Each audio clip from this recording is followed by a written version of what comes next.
pagi. yang tidak menjawab Selamat berdiri di dalam pagi, jalan Bapak. orang berdiri Iya, Bapak haleluya, Ibu. haleluya. Hey, wow, wow, wow. Katakan shalom Bapak Ibu. Shalom. Shalom, Puji Pak Tuhan. Abuna, shalom, Abuna Iya, pagi, puji shalom. Tuhan. Selamat pagi. Shalom, Katakan Shalom, Oma Leli. sama-sama. Wow, dahsyat luar biasa. Salam. Wow, dahsyat. Aten, Bu Biasa. Isom. Oke, puji Tuhan. Mari Bapak Ibu Saudara terkasih, kita langsung memuji menyembah Tuhan. Kita sambut kehadirannya yang kudus dalam segala Ya, kuasanya. Mari kita berdoa ya. Kita mau memuji Tuhan, kita mau sepakat di dalam tata kasih karunia Tuhan supaya kita memiliki kesepakatan dalam hati dan juga pemahaman akan kebenaran firman Tuhan. Mari sama-sama kita siapkan hati dan pikiran kita berdoa. Bapa Surgawi, terima kasih untuk segala kebaikan kemurahan-Mu. Terima kasih untuk pembelajaran yang kemarin sudah Engkau ajarkan buat kami. Hari ini apa yang akan terjadi, apa yang mungkin sedang kami alami dan kami tidak menyadari itu sedang terjadi hari-hari ini. Atau mungkin kami melakukan sesuatu dan itu adalah sesuatu yang tanpa kami sadari jahat di mata Tuhan. Tegurlah kami dengan kasih setiamu ya Bapa. Ajar kami dan tuntun kami supaya kami menjadi orang-orang yang benar-benar berkenan dan bukan benar-benar mengecewakan hati Tuhan. Kami percaya Bapa, kalau kami memperhatikan sisi kehidupan kami sebagai orang pilihan-Mu, maka Engkau jauh lebih memperhatikan kehidupan kami di semua sisi kehidupan kami, baik keluarga, pekerjaan, pelayanan, maupun juga terlebih lagi kehidupan kami secara pribadi lepas pribadi. Untuk itu kami mau berdoa. Bapa kami yang ada di dalam surga, dikuduskanlah nama-Mu. Datanglah kerajaan-Mu dan jadilah kehendak-Mu di bumi seperti di surga. Berikanlah kami pada hari ini makanan kami yang secukupnya, dan ampunilah kami akan kesalahan kami seperti kami juga mengampuni orang-orang yang bersalah kepada kami. Dan janganlah membawa kami ke dalam pencobaan, tapi lepaskanlah kami daripada yang jahat, karena Engkaulah yang empunya kerajaan, kuasa dan kemuliaan kekal sampai selama-lamanya. Hanya di dalam berkat satu nama, yaitu Yesus Kristus Tuhan kami yang ajaib, kami berdoa dan mengucap syukur. Haleluya. Mari sama-sama katakan amin. Dan kita mau sama-sama menaikkan pujian saudara-saudara yang terkasih. Dan pujian ini adalah yang sudah tadi Abuna setel, dan itu menjadi panduan supaya Bapak Ibu tahu nadanya, dan ini adalah liriknya ya. Mari kita memuji Tuhan, Dia layak ditinggikan dan dimuliakan.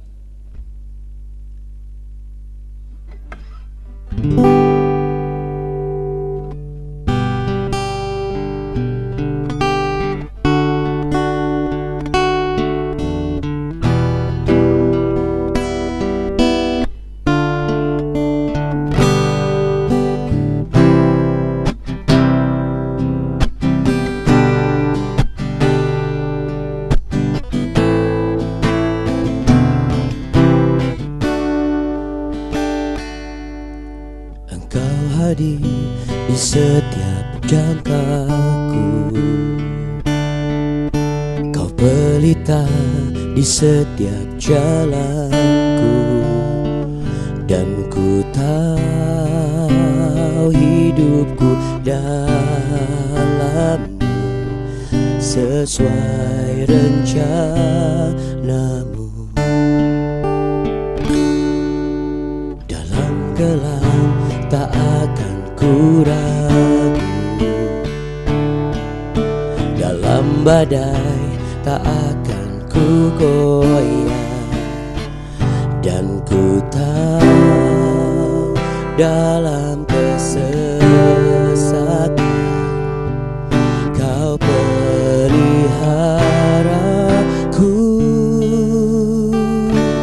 Ku berserah penuh, ku berserah penuh. Yesus, Kaulah Tuhan, Kaulah keselamatanku.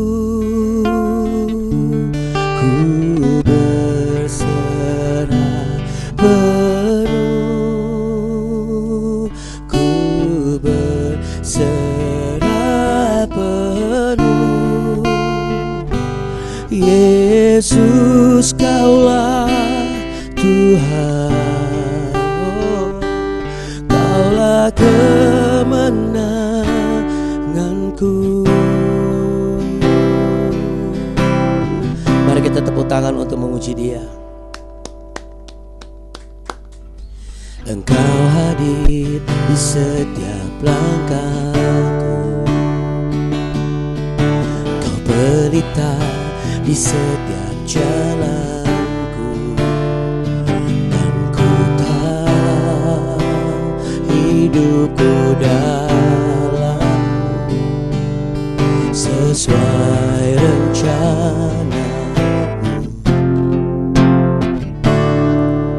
Dalam gelap tak akan ku ragu, ya Tuhan Yesus.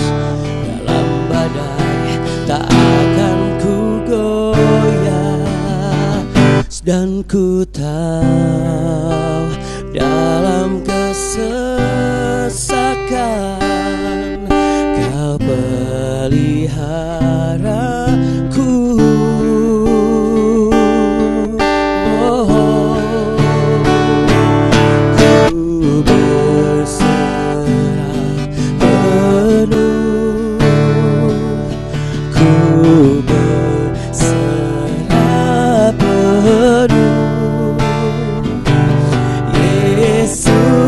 Kaulah Tuhan, oh, Kaulah keselamatanku.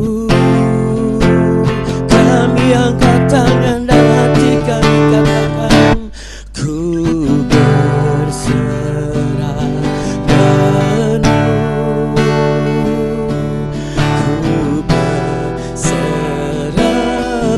penuh. Yesus, Kaulah Tuhan, Kaulah kemenanganku.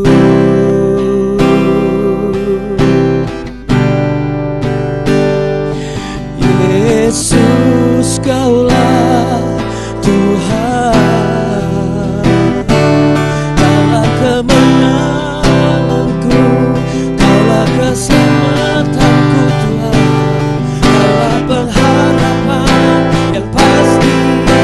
Oh,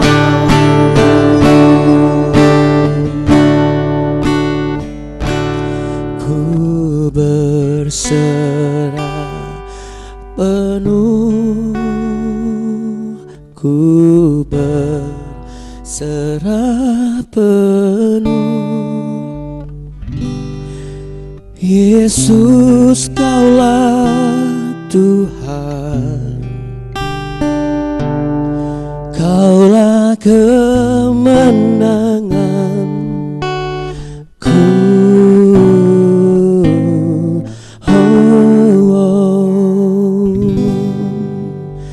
Mari kita yang mau berserah penuh setiap saat sama-sama katakan amin. Amin, puji Tuhan saudara ya. Saya mengalami sendiri Bapak Ibu, ketika saya mentok dalam satu hal dua hal, dalam pekerjaan ya, dalam kadang-kadang kita menghadapi satu posisi yang dimana kita tidak kuasa untuk bukan bertahan ya, tapi untuk menyikapi gitu, untuk menghadapi, karena mungkin barangkali sudah keseringan menghadapi gitu. Jadi akhirnya izin ya. Jadi akhirnya udah deh, terserah deh gitu ya. Nggak peduli gitu ya, nggak terserah, toh juga mati hidup masing-masing gitu, kira-kira demikian. Dan itu menghadapi banyak hal saudara. Nah tapi kalau bicara tentang Ezra, ini bicara tentang sebuah pergelutan dan pergumulan yang terjadi di kehidupan kita hari lepas hari. Kalau kemarin kita membahas bahwa apa yang tampak baik gitu ya, itu ternyata tidak selalu akan menghasilkan baik ya. Kelihatannya baik, ternyata nggak sebaik itu. Nah itu bisa terjadi di setiap hal, apalagi kalau pekerjaan. Nah berikutnya lagi saudara, apa yang membuat berkembang menjadi sebuah hal yang begitu jahat adalah ketika itu menjadi sebuah fitnah Dan fitnah itu menjadi sebuah senjata. Nah, seperti apa saudara yang dialami oleh bangsa Israel ketika mereka harus masuk proses, ya, proses pembangunan kembali, artinya proses untuk mendirikan kembali apa yang selama ini mereka sudah rindukan. Nah, kita akan baca sama-sama, kita buka di Ezra pasal yang keempat. Di awal tadi saya masih ingat saya berdoa, kalau memang ada yang sedang mengalami, saya berdoa supaya kita semua bisa terhindar. Tapi kalau memang tanpa disadari ternyata kita sebagai pelakunya, saya berdoa juga kita diberikan kerendahan hati untuk minta maaf sama Tuhan supaya kita terhindar dari bencana. Ezra pasal yang keempat, ya, ayat yang ke-4 sampai ayat yang ke-6. Kemarin saya juga sudah sempat bahas ayat yang ke-4 dan ke-5 sebagai penyambung, tapi lebih fokus ke ayat 1 dan sampai 3. Nah, sekarang kita mau bahas ayat ke-4 sampai ayat yang ke-6. Mari kita baca sama-sama. Maka penduduk negeri itu melemahkan semangat orang-orang Yehuda dan membuat mereka takut membangun.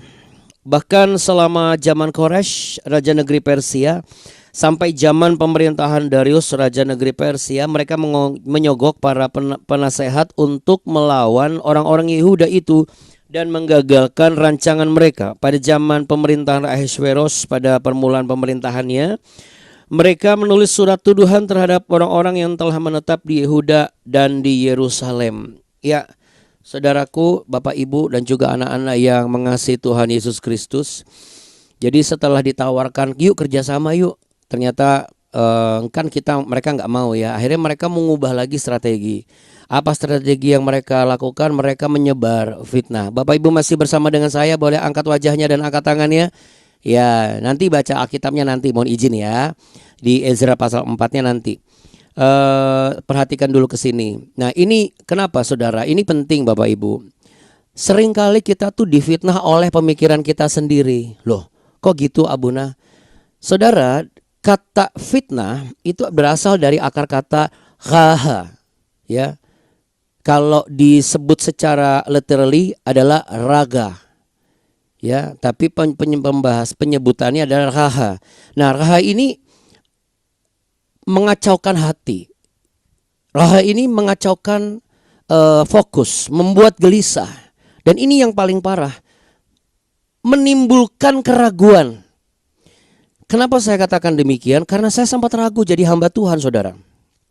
Saya sempat ragu jadi hamba Tuhan, saya sempat ragu jadi artis, saya sempat ragu jadi MC, saya sempat ragu jadi entertainer, saya sempat ragu jadi suami, saya sempat ragu jadi ayah.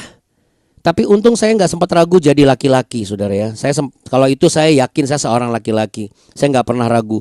Tapi kalau untuk hal yang lain saya sempat ragu. Nah, saudara, itu musuh kita yang paling dekat. Itu baru di dalam diri kita, Bapak Ibu. Apalagi kalau di luar kita. Jadi sekarang kita beresin satu-satu nih. Berarti di dalam diri kita itu ada pribadi yang lain yang dalam notabene menyerupai diri kita. Ingat bapak segala pendusta atau akar segala pendusta, pembohong itu kan iblis. Alkitab katakan. Jadi iblis itu bisa menyamar sebagai malaikat terang dalam konteks bukan hanya sebagai seperti Roh Kudus, bukan hanya sebagai seperti Yesus, bukan hanya sebagai seperti pendeta, atau bukan hanya seperti advice atau nasihat, tetapi juga sebagai diri kita. Nah, kalau kita tidak bisa menghentikan dengan sendiri, dengan sadar, ini akan menghancurkan apa yang seharusnya terbangun tuh jadi hancur terus gitu. Mau bertobat nggak bisa bertobat. Kenapa? Karena kita selalu ngedengerin nasihat ataupun ide-ide gila yang disampaikan oleh diri kita sendiri, tapi itu sebenarnya adalah iblis yang menyerupai diri kita. Sama seperti posisi ini, musuh. Mereka coba untuk kerjasama dengan baik-baik, ditolak karena kita sudah tahu firman Tuhan. Kita udah kenal nih, wah nggak bisa. Jadi gangguan dari luar nggak bisa. Nah, mereka hancurkan gangguan dari dalam. Nah sekarang faktanya relevannya adalah dalam diri kita. Udah nggak sanggup deh ngadepin mertua, nggak sanggup deh ngadepin menantu, nggak sanggup deh menghadapi guru, nggak sanggup deh ngadepin anak, nggak sanggup deh ngadepin jemaat, nggak sanggup deh ngadepin kayak begini, gila, nggak berubah-berubah dan segala macam, nggak sanggup Tuhan. Saudara, itu juga dialami oleh saya. Jadi saya hari ini mau mengajak Bapak Ibu dan anak-anak coba jujur gitu. Sekali lagi, BW itu bukan seri konten khotbah pendeta ya Bapak Ibu. Di sini tuh momen dimana kesempatan kita untuk berkaca, bercermin, kita belajar untuk bisa merefleksikan dan juga memproyeksikan, ya. Lalu apa? Mengaplikasikan. Kalau coba sekedar refleksi, memproyeksi tapi tidak mengaplikasikan, percuma. Telinga kita aja yang masuk surga nanti, tapi diri kita enggak gitu loh. Kenapa? Karena telinga kita bertobat, tapi diri ini enggak bertobat. Telinga kita dengar firman Tuhan, tapi hatinya enggak ada firman Tuhan. Makanya sejak kecil, sejak awal, saudara, sebagai orang tua, benar yang di Ulangan pasal 6 ayat 5 sampai 9, harus terus-menerus berulang-ulang. Tapi menurut saya juga orang yang diomongin berulang-ulang pun juga harus sadar betul. Nah, di sini musuh tuh sadar betul, diganggu dari luar nggak bisa, makanya dia coba untuk menggoyahkan keyakinan dari dalam. Karena mereka sudah tahu ini umat pilihan Allah udah punya izin resmi nih untuk membangun. Jadi fitnah ini disebarkan, hoax ini disebarkan, dan kita bisa lihat saudara, hoax itu jauh lebih cepat menyebar daripada fakta kebenaran. Sekalipun nanti ada fakta-faktanya, kalau sudah ketelan sama hoax, berdasarkan apa yang saya lihat dari kemarin-kemarin, susah untuk mengubah paradigma seseorang. Kalau udah kemakan hoax itu sulit. Tapi hari ini melalui peristiwa ini kita ditanya, kita punya hati ini teguh apa enggak sih?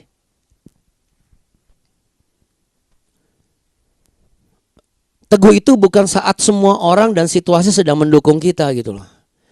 Tapi saat kebenaran ini salah dipahami. Dan fitnah atau bahasa Ibrani-nya apa tadi? Bapak Ibu masih ingat? Raha. Raha ini adalah apa? Pengennya kan berhenti. Udah berhenti aja ya jadi pendeta. Berhenti aja jadi hamba Tuhan. Berhenti aja jadi orang Kristen. Udah berhenti aja pelayanan.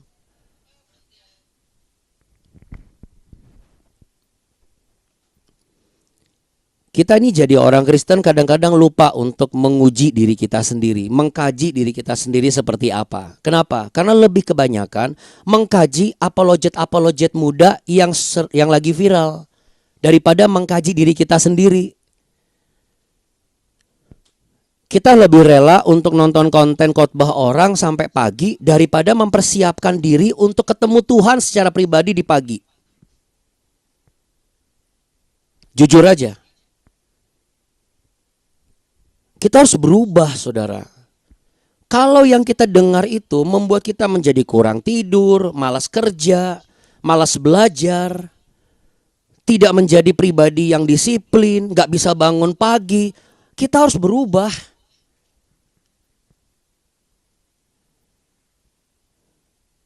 Mau sampai kapan kita selalu berpangku tangan gak bisa bangun pagi dan gak bisa belajar firman Tuhan?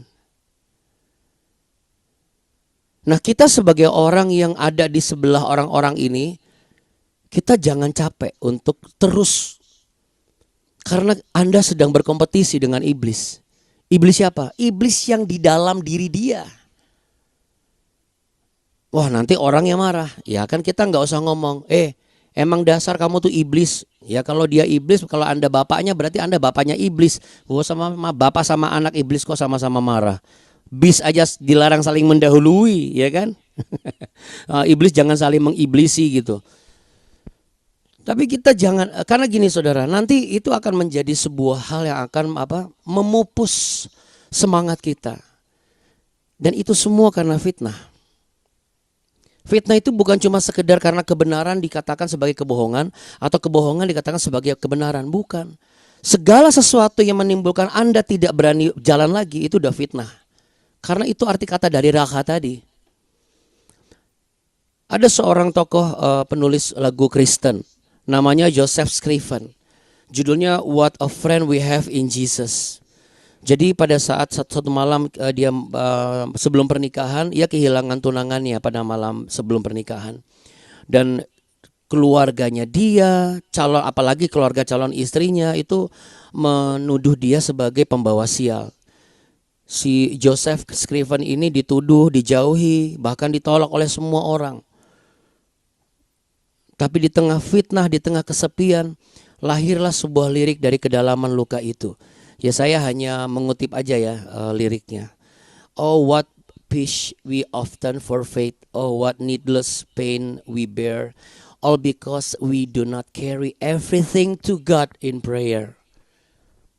Semua damai itu bisa lenyap. Apapun segala macam kedalaman sakit itu bisa sampai meluluh lantakan semua di dalamnya. Dan semua itu kenapa? Karena kita nggak pernah membawa segala ini itu datang kepada Tuhan di dalam doa. Nah, bagaimana dengan saudara dan saya? Sejak saya baca ini, saya langsung bilang, wah, ini orang difitnah tapi dia nggak mundur. Kok fitnah sih, Abuna?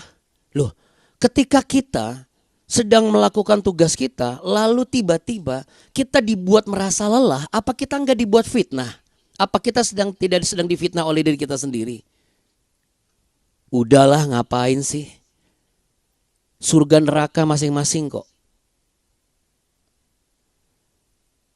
Dan Anda kemakan fitnah itu. Karena kalau Roh Kudus gak pernah ngomong kayak begitu. Lalu kalau itu sempat terucap bagaimana, Abuna? Yang penting tidak dilakukan. Dan kita langsung berdoa sama Tuhan, kita minta maaf.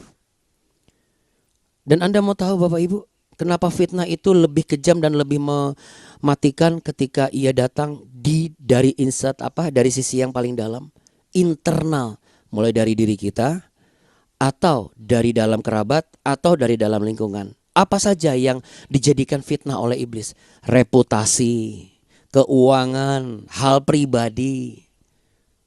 Karena iblis tahu ketika hal pribadi itu disinggung, maka kita langsung marah. Jangan malas kalau belajar. Enggak malas kok. Atau misalnya jangan pernah WA cewek. Enggak pernah WA cewek kok. Bukan berarti yang marah itu melakukan seperti yang dituduhkan. Jadi ini kesalahan ada di dua hal. Yang pertama dijadikan alat iblis untuk melontarkan fitnah itu, sehingga itu menimbulkan efek amarah kepada yang mendengar. Jelas kenapa? Loh, saya enggak WA cewek kok, masa kalau kamu anggap saya WA cewek? Atau saya enggak nyuri, masa kamu anggap saya nyuri? Fitnah itu berkembang menjadi apa? Menjadi tuduhan palsu. Kamu buktinya marah. Kalau kamu marah berarti kamu melakukan itu. Saudara, ini ada di setiap rumah tangga. Ini ada di setiap pekerjaan. Ini ada di hubungan antara kakak dan adik. Ini ada di dalam lingkungan gereja. Ini ada di dalam kehidupan sosial yang gak kenal sama orang. Bapak tadi nabrak saya. Loh, karena Anda saya nabrak, karena ngerem. Anda ngerem mendadak. Oh, saya ngerem mendadak karena itu di depan saya ada ini. Lihat bagaimana racun ini sangat mematikan dan menghancurkan. Dari amarah itu nanti akan menghasilkan apa? Kehancuran, konflik. Jadi bagaimana Abuna untuk bisa menghadapi kalau ada hal-hal situasi seperti ini? Kan saya tidak melakukan, ini fitnah, betul nggak? Iya kan? Ketika kita dituduh, ini kamu yang taruh ini. Enggak, bukan saya. Oh, kalau bukan kamu siapa yang naruh? Nah, itu udah judo marah. Perhatikan baik-baik. Iblis tahu kita kurang tidur. Iblis tahu kita kerja kecapean. Iblis tahu kita pelayanan terlalu berat. Iblis juga tahu watak kita itu sensitif. Dan iblis juga tahu watak orang-orang di sekitar kita seperti apa. Media sosial bisa jadi tempat di mana fitnah digital itu merusak hati. Komentar palsu, komentar-komentar yang mengganggu rumah tangga, Kalau ada komentar yang mengganggu rumah tangga, aduh istrimu cantik ya kayak boneka Barbie. Suami jangan marah, Anda harusnya bersyukur. Wah puji Tuhan, wah luar biasa. Jangan dicari dari cowok mana tuh, gak usah. Harusnya bersyukur, puji Tuhan. Kamu dibilang cantik kayak wanita Barbie ya mah. Wah haleluya. Loh kok kamu gak marah sih Pak? Gak cemburu? Loh daripada kamu dibilang kayak boneka Annabelle atau boneka Chucky, nah itu kan repot.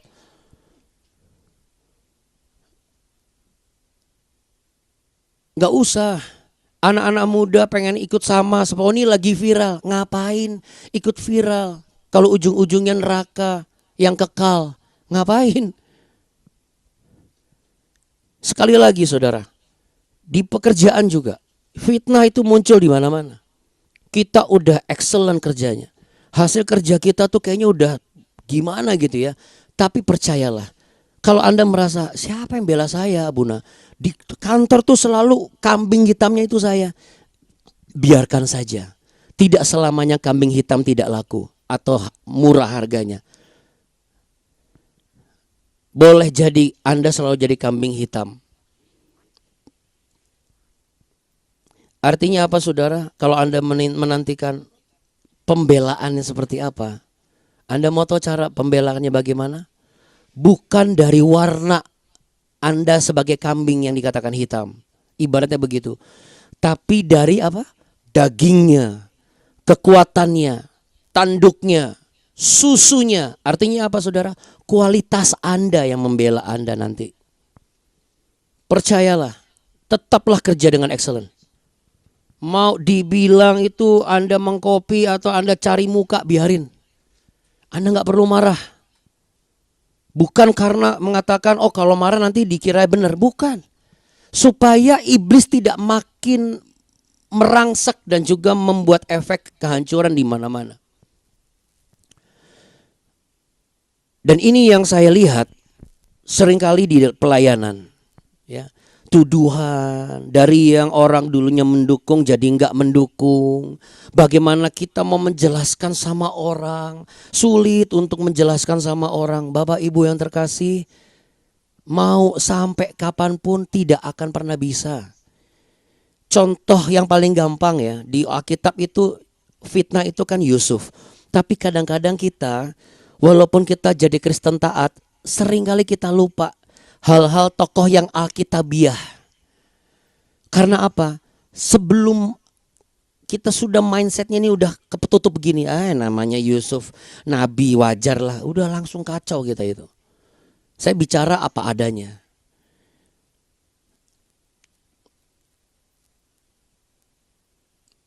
Makanya saya ketika mendapat cerita mengenai Joseph Scriven, saya langsung, wah ini orang, kalau saya langsung begini, kalau saya jadi dia, saya dianggap pembawa sial, dibawa apa, waduh. Makanya anak-anak sekolah ya, secara umum kan memang anak-anak generasi muda ini mudah sekali merasa fragile karena jangan dikerasin gitu ya. Tapi Bapak Ibu yang terkasih, mau sampai kapan anak-anak kita itu dikasih nasihat atau sarapan tuh kayak bubur. Mereka gak pernah dapat nasi, gak akan jadi daging mereka itu nanti. Jadi kalau Anda mau mengajar dengan keras, Anda harus ajar dengan keras. Karena iblis akan semakin keras untuk menebarkan fitnah-fitnah seperti ini. Jadi metodenya begini yang menjadi konklusinya. Ketika diri ini tidak bisa dipakai oleh iblis, kita akan diganggu oleh faktor di luar. Tapi kalau diri ini bisa dipakai oleh iblis, inilah yang dipakai untuk mengganggu faktor yang di luar. Dan hari ini kita mau belajar jangan sampai kedua-duanya terjadi. Anak-anak bisa menjadi pendorong penyemangat orang tua bekerja dengan keras, bukan sebagai lintah penghisap darah bagi orang tuanya. Suami juga demikian bagi istri, istri demikian bagi suami. Karyawan juga demikian bagi perusahaan. Dan perusahaan juga demikian bagi setiap karyawan. Terlebih lagi kita sebagai orang percaya. Janganlah kita menjadi seperti lintah penghisap berkat dari surga. Maunya diberkati terus tapi nggak pernah mau bertobat, saudara. Jadi Bapak Ibu dan juga anak-anakku yang terkasih, mari kita bangkit. Dan kita pastikan, kita telaah. Dan jangan khawatir. Hari ini sudah dikasih tahu solusinya kan. Kalau ada yang memfitnah, pembelaannya apa? Selain Tuhan, kita pasti berserah penuh sama Tuhan. Tapi apa pembelaannya? Betul sekali. Buktikan dengan kualitas hidup Anda. Anda dituduh sebagai tidak setia, buktikan Anda setia. Anda dituduh tidak jujur, buktikan Anda jujur. Anda dituduh macam-macam, buktikan Anda cuma satu macam. Ya macam inilah. Gitu ya. Mari sama-sama kita satu di dalam doa. Waduh, mukanya udah serius semua ini. Tapi yang Abuna sampaikan ini serius banget loh Bapak Ibu ya. Sangat serius ya. Jadi mari sama-sama kita satu di dalam doa. Kita belajar supaya kita bisa belajar mengenai hal ini dengan baik. Mari kita berdoa bersama-sama. Kami berserah penuh kepada Tuhan sepenuhnya. Dan hamba serahkan hasil dari rekaman pertemuan BW pada hari ini ke dalam tangan Tuhan Yesus. Apapun yang iblis mau coba lakukan dengan gangguan sinyal yang tidak stabil, apapun itu dengan teknis, kami perkatakan tidak bisa mengganggu apapun karena kami akan pelajari ini sehari penuh. Kami akan nonton ulang lagi supaya ini bukan selewat. Tetapi ini benar-benar menjadi berkat dan membuat kami bertobat. Dan kami perkatakan kami bisa mengkaji diri kami supaya kami pun juga bisa melihat siapa ini yang memberi ide. Apakah iblis yang menyerupai kami atau ini adalah tuntunan daripada Roh Kudus Tuhan. Terima kasih ya Bapa. Kami patahkan segala kuasa kegelapan. Kami hancurkan segala penguasa di udara dan segala fitnah dari yang jahat di dalam nama Tuhan Yesus Kristus. Kami juga berdoa bagi kesembuhan pemulihan untuk Pak Musa Lembang sempurna. Sampai nanti hasil sampai keluar dari rumah sakit sempurna dan sebagaimana yang beliau imankan. Cukup siklusnya 12 kali. Tidak perlu ada lagi. Oh terima kasih ya Bapak. Dan sebentar kami mau terima berkat. Bapak Ibu saudara terkasih dan juga anak-anakku, terimalah berkat, terimalah anugerah. Terimalah yang telah Allah persiapkan, rahmatnya dan kasih hikmatnya selalu baru setiap pagi. Dan inilah berkat-berkat itu. Tuhan memberkati engkau dan melindungi engkau. Tuhan menyinari engkau dengan wajahnya dan memberi engkau kasih karunia. Tuhan menghadapkan wajahnya kepadamu untuk memberimu damai sejahtera. Tetaplah berserah penuh kepada Tuhan. Dan lakukanlah apa yang kau dengar supaya engkau menjadi pelaku-pelaku firman. Dalam nama Tuhan Yesus Kristus. Mari sama-sama katakan amin. Haleluya, kita beri tepuk tangan meriah saudara Bapak yang terkasih ya. Haleluya, puji Tuhan. Kasih Sama-sama, Abuna, jangan Abuna. kasih Bapak Terima kasih Abuna. Tuhan berkati. Ya Bunda. sama-sama. Terima kasih ya Bunda, Abuna. Buni. Terima Terima kasih Bapak Ibu semua. Tuhan Yesus memberkati juga. semua. Oke, sama-sama viewers guys. Jangan Jangan kasih kendor. sampai jumpa besok lagi. Bye. Kasih Abuna. Terima kasih Abuna. Tuhan memberkati. Abuna. Ya, yes. Abuna nanti minta lagu labnya ya ditayangin di blog ya. Lagu lab itu yang tadi Abuna nyanyi. Oh, Ya. iya. Siap. Nanti Abuna taruh situ mau balaja. Oke, baik. Tuhan berkati Bu. Siap. Ya, terima kasih. Bye. Shalom. Dah. Terima kasih Abuna. Sama-sama Bu. Terima kasih.